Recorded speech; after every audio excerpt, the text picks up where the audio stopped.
चलते हैं दोस्तों। Question number 1, total number of substituents.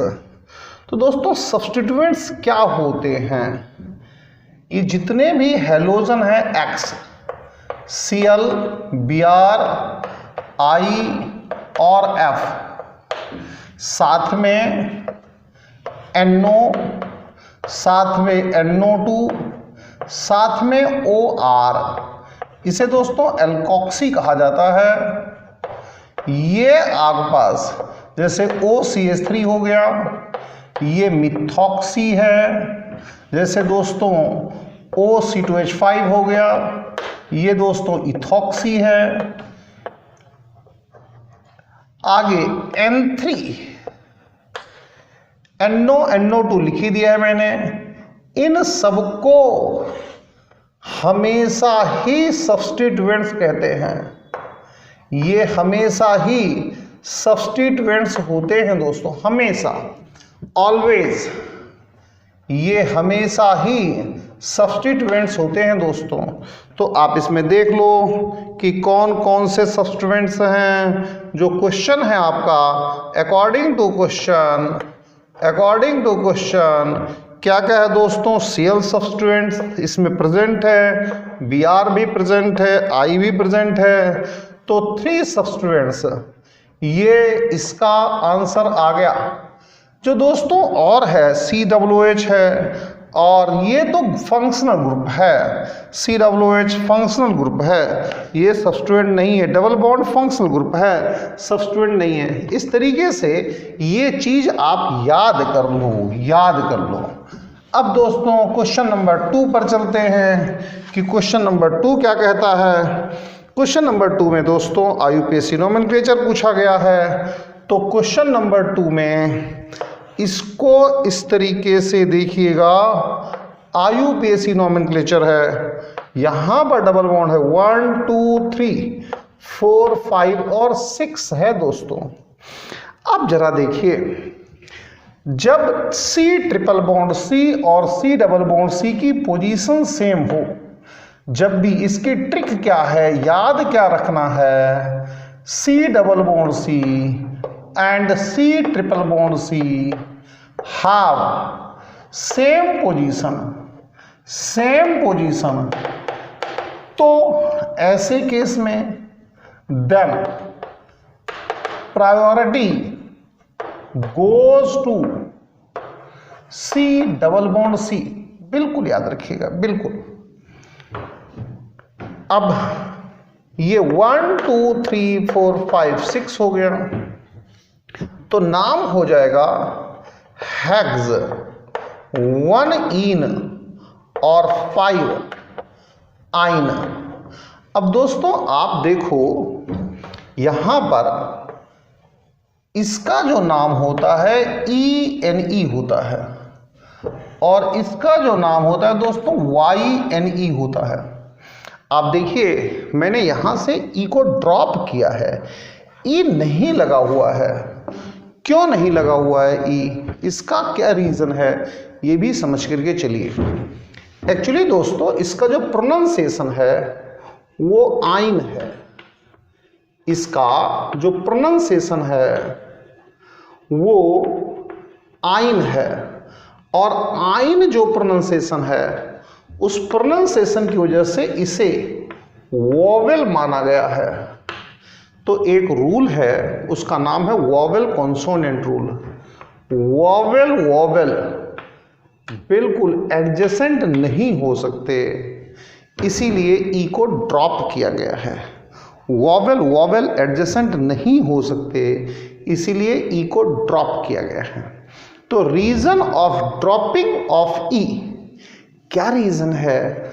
Vowel adjacent नहीं हो सकते, यही वोवेल कॉन्सोनेंट रूल है। अब चलते हैं दोस्तों क्वेश्चन नंबर 3 पर, देखते हैं कि क्वेश्चन नंबर 3 क्या कहता है।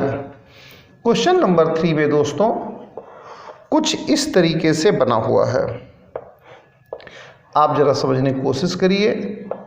ये बना हुआ है, इसमें दोस्तों आप देखो तो ये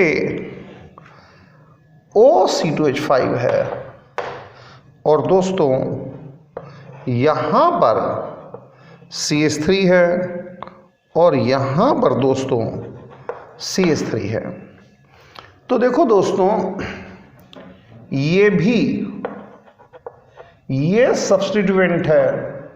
अभी मैंने बताया है कि ये सब्स्टिट्यूएंट है और ये भी सब्स्टिट्यूएंट है, ये भी सब्स्टिट्यूएंट है। तो ऐसी सिचुएशन में क्या किया जाए, ऐसी सिचुएशन में क्या किया जाए कि जब सारे ही सब्स्टिट्यूएंट हैं तो हम नंबरिंग कहाँ से करें, कैसे करें, नंबरिंग कहाँ से करें। तो यहाँ पर बच्चों लोवेस्ट सम रूल लगेगा।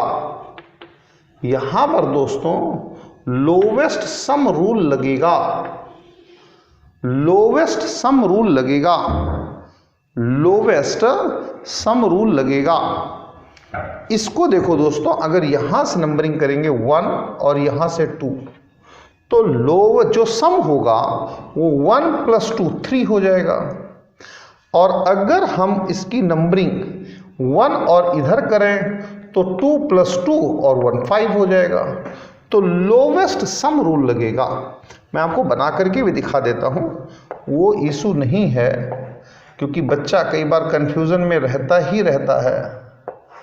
तो यहां देखिए, मान लो अगर हम यहां से कर दें 1 और 2 तो यहां फिर सम, भाई यहां पर सम कितना आ रहा है, यहां सम है 1 + 1 और +2, 1 इसके लिए, 1 इसके लिए, 2 इसके लिए, ये तो दोस्तों 4 हो गया। और यहां पर दोस्तों अगर सम देखो तो 2 + 2, 2 + 2 + 1 कितना हो गया, 5 हो गया। तो लोवेस्ट सम ये रॉन्ग हो गया और ये राइट हो गया। इसीलिए इसका नाम होगा दोस्तों 2-इथॉक्सी 1,1 डाईमिथाइल और दोस्तों साइक्लो, और यहां पर मैं इसे रब करके ही लिखूंगा और हेक्सेन आ जाएगा, साइक्लोहेक्सेन आ जाएगा। ये दोस्तों इसका नाम आ गया। थर्ड के बाद दोस्तों अब चलते हैं फोर्थ पर और देखते हैं कि फोर्थ क्या डिमांड कर रहा है आपसे। फोर्थ पर चलेंगे। फोर्थ पर देखते हैं दोस्तों फोर्थ क्या डिमांड कर रहा है। How many secondary carbon and secondary hydrogen. Fourth में काउंटिंग करनी है। चलिए कर ही लेते हैं। CH3C, यहां पर Br, यहां पर C, यहां पर CH3 और यहां पर Br, यहां पर H और यहां पर H है। तो दोस्तों सेकेंडरी की डेफिनेशन क्या होती है। ये इधर कार्बन से जुड़ा है, इधर कार्बन से जुड़ा है तो सेकेंडरी हो गया। ये वाला इधर कार्बन से जुड़ा है, इधर कार्बन से जुड़ा है तो सेकेंडरी हो गया। कार्बन की काउंटिंग करनी है। इस सेकेंडरी हाइड्रोजन से जुड़ा, सेकेंडरी कार्बन से जुड़ा हाइड्रोजन सेकेंडरी हाइड्रोजन है। इस सेकेंडरी कार्बन से जुड़ा हाइड्रोजन सेकेंडरी हाइड्रोजन है। तो 2 सेकेंडरी कार्बन हो गए और 2 सेकेंडरी हाइड्रोजन हो गए। अब चलते हैं दोस्तों क्वेश्चन नंबर 5 पर। देखते हैं कि क्वेश्चन नंबर 5 क्या कहता है। क्वेश्चन नंबर 5 क्या चाहता है हमसे। क्वेश्चन नंबर 5 में दोस्तों 5 देखिए, IUPAC नेम पूछ रहा है। IUPAC नेम पूछ रहा है। बड़ा आसान सा क्वेश्चन है ये। इस तरीके से कुछ है, यहाँ पर कुछ है ऐसे, यहाँ पर CH3 है, यहाँ CH3 है, जहाँ तक मैं देख पा रहा हूँ यहाँ डबल बॉन्ड है, यहाँ पर डबल बॉन्ड है दोस्तों, और यहाँ पर ये C डबल बॉन्ड O और H है। दोस्तों ये जो है ना, ये फंक्शनल ग्रुप है और प्रिंसिपल फंक्शनल ग्रुप है। प्रिंसिपल फंक्शनल ग्रुप है। जब प्रिंसिपल फंक्शनल ग्रुप होता है तो उसी तरफ से नंबरिंग करी जाती है। ध्यान रखिए, ये 1 हो गया, ये 2 हो गया, ये 3 हो गया, ये 4 हो गया, ये 5 हो गया, ये 6 हो गया, ये 7 हो गया दोस्तों, और ये 8 हो गया। यहां पर भी ये CH3 ही समझिए, CH3 है ये। अब चलते हैं, ये सब्स्टिट्यूएंट है, ये मेन चेन का पार्ट हो गया, ये सब्स्टिट्यूएंट है। तो 2 सब्स्टिट्यूएंट हैं और कहीं कोई दिक्कत नहीं है। 3 और 7 पर हैं, 3 और 7 पर हैं। 3 7 डाई मिथाइल हो गया, 3 7 डाई मिथाइल हो गया। जो पेरेंट चेन है उसमें 8 कार्बन है, तो उसके लिए ऑक्ट हो गया। अब जरा देखिए, इसके लिए और इसके लिए, ये किस पर है? 2 पर है तो 2, और यहां पर 6 पर है तो 6। ये डाईईन हो गया दोस्तों। अब जरा समझने की कोशिश करिए, ये दोस्तों कॉन्सोनेंट है, टी कॉन्सोनेंट है और ये भी कॉन्सोनेंट है। दोनों कॉन्सोनेंट एक साथ आ रहे हैं। ऐसी सिचुएशन में यहां पर ए लगा देंगे तो ये ऑक्टा हो जाएगा। अब इसको देखिए, इसके लिए आएगा 1 अल। अब जरा दोस्तों यहां देखिए, ये ई है वोवेल और ये ए भी वोवेल है, इसीलिए ई को यहां से ड्रॉप कर देंगे, निकाल देंगे, तो ये नाम बन करके तैयार हो जाएगा। बिल्कुल हर चीज का रूल होता है। तो 3,7 डाई मिथाइल और दोस्तों ऑक्टा 2,6 डाईईन और 1 अल लिखो। अब 1 को लिखो ना लिखो वो आपकी मर्जी है, ये नाम आ गया। ये क्वेश्चन दोस्तों कुछ हद तक ठीक था, कुछ लेवल का ठीक ठाक क्वेश्चन था। अब चलते हैं दोस्तों क्वेश्चन नंबर 6 पर और देखते हैं कि क्वेश्चन नंबर 6 क्या कहता है दोस्तों। क्वेश्चन नंबर 6 पर 6 क्या कहता है उसे देखते हैं। यहां पर दोस्तों बेंजीन रिंग है, इस तरह से थोड़ा सा समझ करके चलिए। और ये दोस्तों C डबल बॉन्ड O और फिर O और ये C2H5 है। दोस्तों ये ग्रुप जो हो गया वो एस्टर ग्रुप हो गया, एस्टर ग्रुप हो गया। और दोस्तों ये COCl हो गया। तो जो एस्टर ग्रुप होता है दोस्तों उसकी प्रायोरिटी ज्यादा होती है। ये प्रिंसिपल फंक्शनल ग्रुप हो गया, ये प्रिंसिपल फंक्शनल ग्रुप हो गया। तो दोस्तों अब ये सब्स्टिट्यूएंट हो गया, अब ये सब्स्टिट्यूएंट हो गया। प्रिंसिपल फंक्शनल ग्रुप आते ही ये जो छोटा ग्रुप है वो सब्स्टिट्यूएंट हो गया। इसमें दोस्तों एक टेबल लगती है जिसे प्रायोरिटी टेबल कहा जाता है। एक टेबल लगती है, इसे प्रायोरिटी टेबल कहा जाता है, जिससे हम डिसाइड करते हैं कि किस ग्रुप की प्रायोरिटी क्या है। उसमें मैं एक शॉर्टकट बता देता हूं, उसका शॉर्टकट बता ही देता हूं। देखो दोस्तों इस तरह से याद रखो, एसिड, एल्डिहाइड, कीटोन, एल्कोहल, अक्का। याद नहीं होता है, याद कर लो, अक्का अक्का। तो ये एसिड है, बिल्कुल परेशान ना हो, हर चीज का सॉल्यूशन है। एल्डिहाइड है, ये कीटोन है और दोस्तों ये एल्कोहल है। अब जरा देखिए, एसिड के डेरिवेटिव भी होते हैं। तो सबसे करीब का डेरिवेटिव कौन होता है? सबसे करीब का डेरिवेटिव होता है एसिड एनहाइड्राइड, फिर होता है एस्टर। तो एसिड एनहाइड्राइड सबसे करीब का, यानी वो टॉप पर रहेगा, और फिर ये जो COCl है नीचे आ जाएगा। ये दोनों ही डेरिवेटिव ऑफ एसिड हैं, डेरिवेटिव ऑफ एसिड, दोनों ही डेरिवेटिव ऑफ एसिड हैं। जो एस्टर है वो एसिड के क्लोज है, इसलिए उसकी प्रायोरिटी ज़्यादा और इसकी प्रायोरिटी कम हो गई। अब दोस्तों देखो जरा, इसको पहले लिखा जाता है, तो ये हो गया दोस्तों इथाइल। और दोस्तों अगर ये ना होता तो इसका नाम होता बेंजोएट। बेंजोइक एसिड का डेरिवेटिव है, तो दोस्तों बेंजोएट। अब चूंकि ये भी है तो 1 2, आगे नंबरिंग करो ना करो, 3 4 5 और 6। अब दोस्तों देखो ये कहाँ है?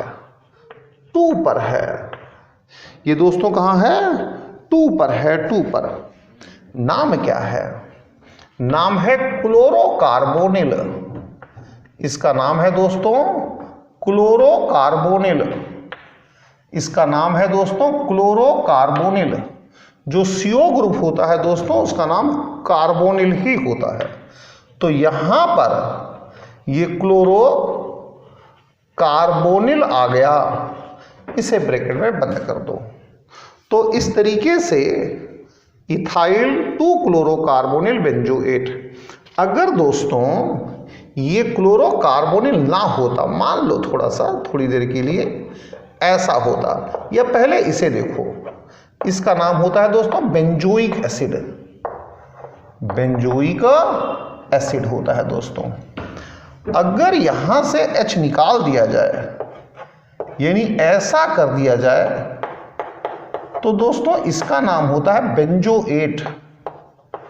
इसका नाम होता है दोस्तों बेंजोएट। जैसे एसीटेट, ऑक्जेलेट, ये सब सिस्टम है बेंजोएट। और दोस्तों हार्ड कुछ नहीं होता, थोड़ा समझना होता है। और अगर इसको ऐसा कुछ कर दिया जाए यहां पर, और अब ये O और C2H5, तो इसका नाम आ जाएगा इथाइल बेंजोएट। क्या नाम आ जाएगा दोस्तों? Ethyl benzoate. बेंजोएट जैसे sodium benzoate, potassium benzoate, ethyl benzoate. और अगर यहां पर COCl लगा दिया गया तो इथाइल 2 क्लोरोकार्बोनिल बेंजोएट आ गया। इस तरीके से दोस्तों क्वेश्चन नंबर 6 भी हो गया। अब देखते हैं दोस्तों क्वेश्चन नंबर 7। देखते हैं क्वेश्चन नंबर 7 क्या कहने की कोशिश कर रहा है। क्वेश्चन नंबर 7 देखते हैं दोस्तों कि हाँ जी, ये क्वेश्चन नंबर 7 क्या कहने की कोशिश में लगा हुआ है, उसको भी देखते हैं। क्वेश्चन नंबर 7 में कुछ खास नहीं है दोस्तों, इजी सा क्वेश्चन है, इतना हार्ड नहीं है। इसे देखते हैं। C डबल बॉन्ड O, यहां पर Cl है, यहां पर I है, यहां पर दोस्तों CH3 है, यहां पर दोस्तों CH2CH3 है, CH2CH3 है। तो ये दोस्तों ऐसे, ये तो आपके पास पेरेंट चेन हो गई, ये दोस्तों पेरेंट चेन हो गई। अब दोस्तों नंबरिंग कर दो, 1 2 3 4 और 5 दोस्तों, ऐसा कर दो। तो ये आएगा 2 क्लोरो 3 आइडो, और उसके बाद ये 5 है तो पेंट 2 इन आ जाएगा दोस्तों। अब जरा देखो, अब वो इसकी ज्योमेट्रिकल आइसोमेरिज्म भी जानने की कोशिश कर रहा है। इन सिमिलर ग्रुप्स को देखो तो ये डिस्टेंट हैं,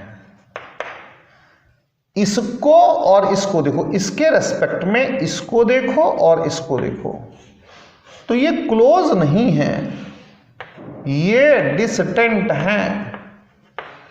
इसीलिए डिस्टेंट के लिए ट्रांस वर्ड आता है। ट्रांस ये रिप्रेजेंट करता है हमेशा डिस्टेंट को, और सिस वर्ड जो आता है ये हमेशा क्लोजर को रिप्रेजेंट करता है। तो दोस्तों यहां पर ये सेम ग्रुप डिस्टेंट हैं, इसीलिए ट्रांस आ जाएगा, ट्रांस आ जाएगा। एक चैप्टर है आइसोमेरिज्म, उस आइसोमेरिज्म में एक चीज है ज्योमेट्रिकल आइसोमेरिज्म, वहां पर मैं इसका बहुत बढ़िया लेक्चर लेता हूं और समझाता हूं ज्योमेट्रिकल आइसोमेरिज्म। तो कोई इशू नहीं है, वो भी चैप्टर होगा, आपका हो जाएगा। क्वेश्चन नंबर 7 के बाद चलते हैं क्वेश्चन नंबर 8 पर, कि क्वेश्चन नंबर 8 क्या कहता है। क्वेश्चन नंबर 8 पर चलते हैं। क्वेश्चन नंबर 8 क्या कहता है उसे भी जानने की कोशिश करते हैं कि क्वेश्चन नंबर 8 क्या कहता है।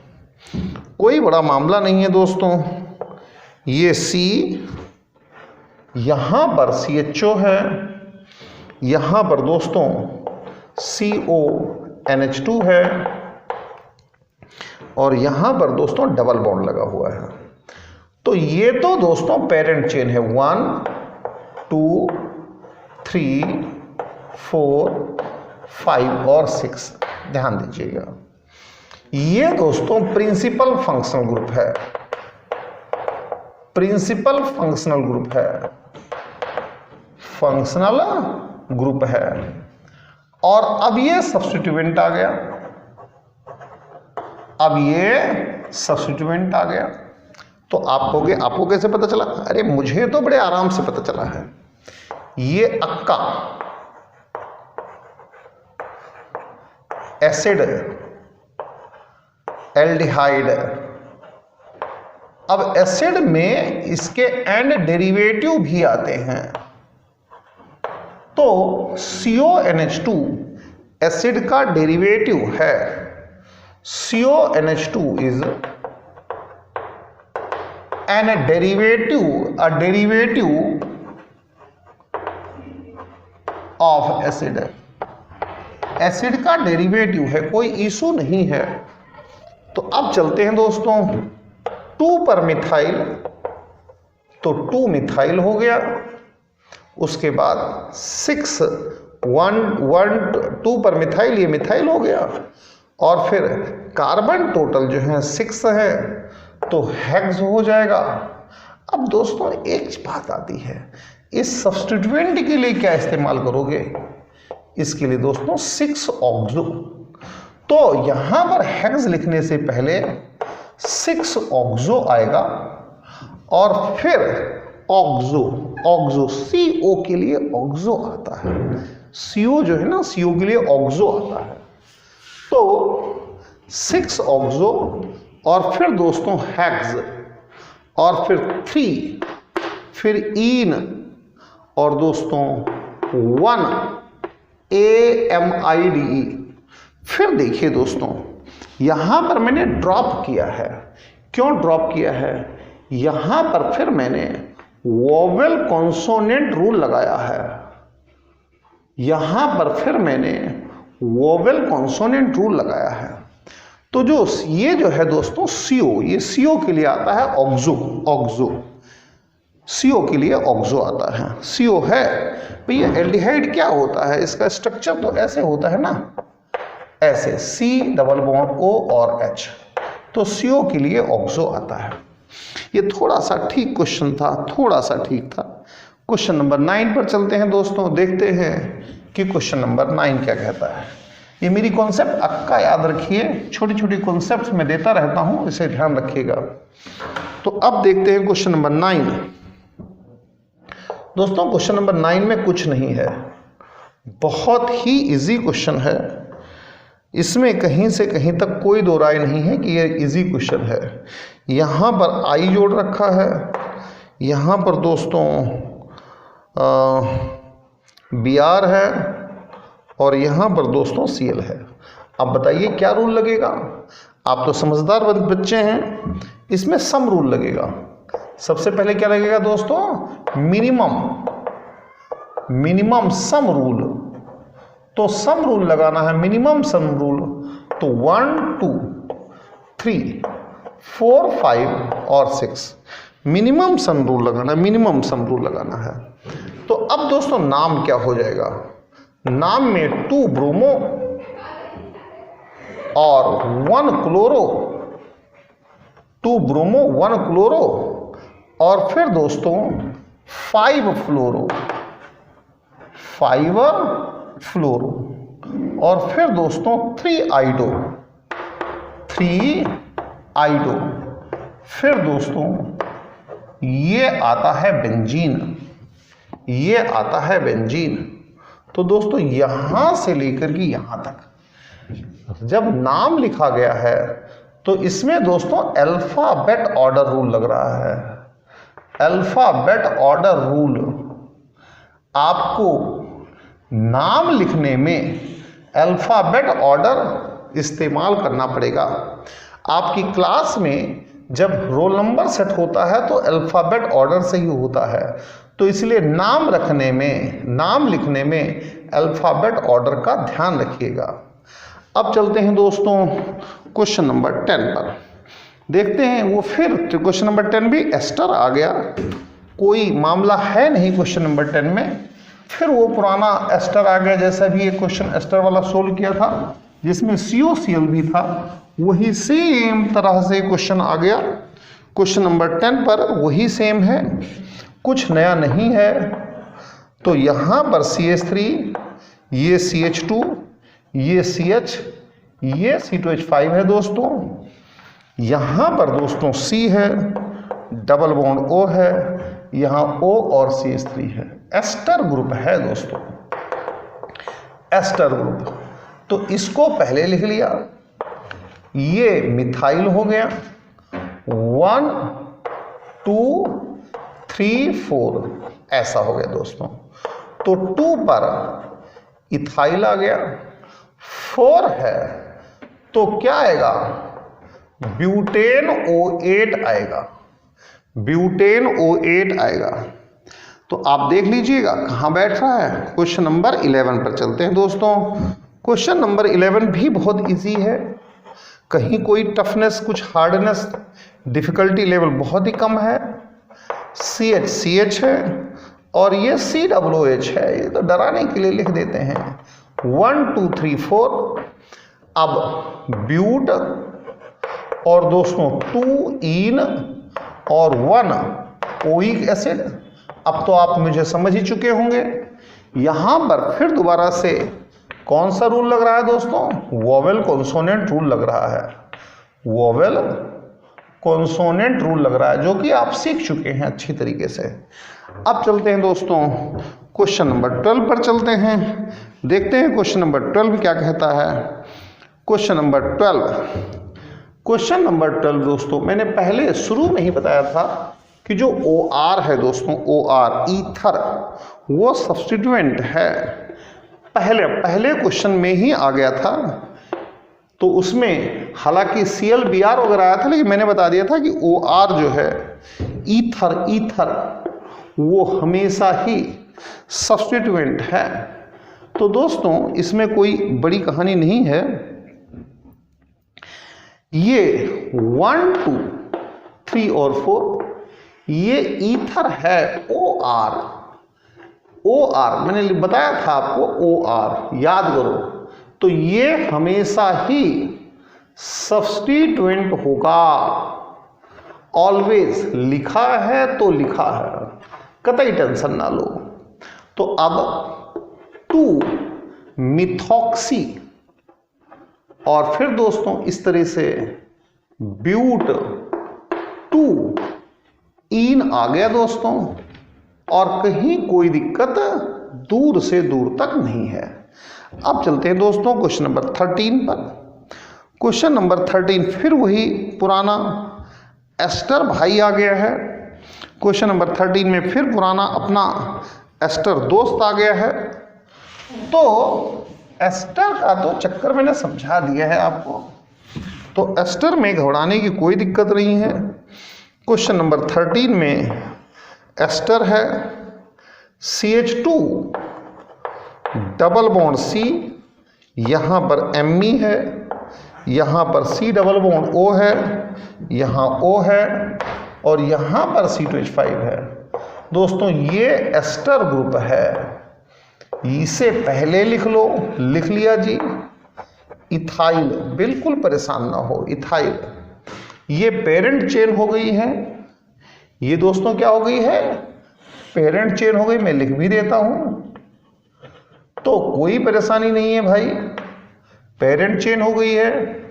तो अब नंबरिंग कर दो 1, 2 और 3। तो 2 मिथाइल और फिर दोस्तों क्या है, यहां पर 1, 2, 3 तो प्रोप आएगा दोस्तों, और फिर इसके लिए 2 इन आएगा दोस्तों, और फिर इसके लिए 1 O8 आता है दोस्तों, O8। तो आप देखिए, आप समझदार बच्चे हैं, यहां पर फिर वोवेल कॉन्सोनेंट रूल लग गया है, वोवेल कॉन्सोनेंट रूल लग गया है। अब चलते हैं दोस्तों क्वेश्चन नंबर 14 पर, देखते हैं कि क्वेश्चन नंबर 14 आपसे क्या चाहता है। क्वेश्चन नंबर 14 भी बहुत आसान सा सवाल है, कहीं कोई दिक्कत नहीं है। क्वेश्चन नंबर 14 पर चलिए दोस्तों। 14 में क्या है, CH3 है दोस्तों, CH है, CH3 है, फिर CH है, फिर CH3 है, और फिर दोस्तों CH2NH2 है, CH2NH2 है। तो ये दोस्तों 1, 2, 3 और 4 है।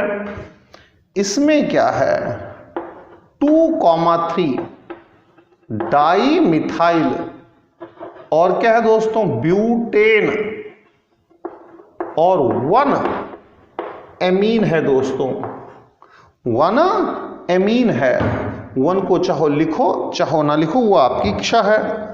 अब चलते हैं दोस्तों क्वेश्चन नंबर 15 पर, देखते हैं कि क्वेश्चन नंबर 15 क्या चाहता है। क्वेश्चन नंबर 15 कि क्वेश्चन नंबर 15 क्या चाहता है, 15 को भी देखते हैं दोस्तों। क्वेश्चन नंबर 15, ये CH3 C double bond O और यहां पर CH, ये C2H5 है दोस्तों, यहां पर CH है, यहां पर CH3 है दोस्तों, यहां पर CH3 है। तो 1, 2, 3, 4, 5 दोस्तों ये फंक्शनल ग्रुप था, और नंबरिंग में फंक्शनल ग्रुप को प्रायोरिटी जाती है, नंबरिंग में फंक्शनल ग्रुप को प्रायोरिटी जाती है। तो 3 इथाइल हो गया दोस्तों, 4 मिथाइल हो गया दोस्तों, और फिर कार्बन कितने हो गए, 5 हो गए।